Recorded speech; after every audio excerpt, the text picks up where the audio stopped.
Tokantrano 330 ao amin'ny boribory tany fahenina no iandreketa amin'ny ministera mponina. Ny 127 no efa vita fansana ary raketina anaty solosaina avy hatrany.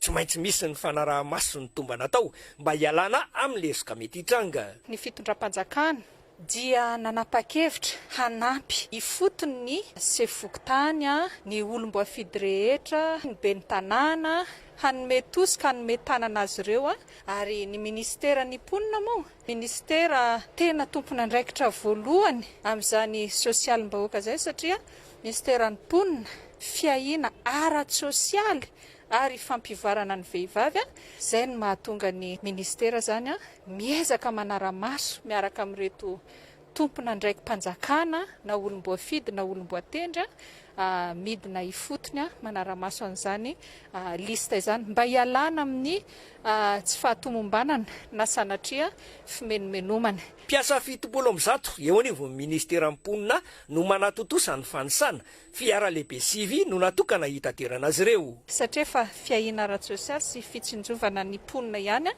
dia charité bien ordonnée commence par soi-même.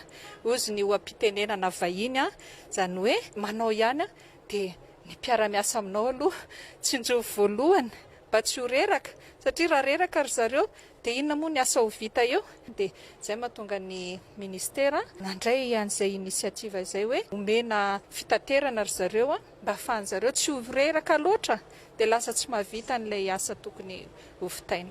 Mifanome tanana amin'ny fanatanterahana ity fanisana ny mponina ity ihany koa ny olom-boafidy ao amin'ny boribory tany fahenina. Recensement tena général total ny vahoaka mihitsy dia efa eo amin'ny 90% eo zao ny vita nandritra izay 3 andro zay.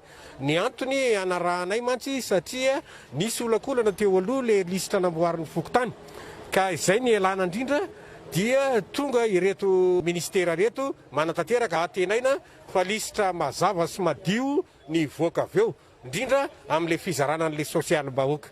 Nanamafy ny ministra mponina fa tsy misy ny tokantrano tokony ho voatingana amin'izao fanisana izao raha toka manaraka amin'ny paikady napetraka anatanterahana izany ireo mpiasa-panjakana manatanteraka ny asa.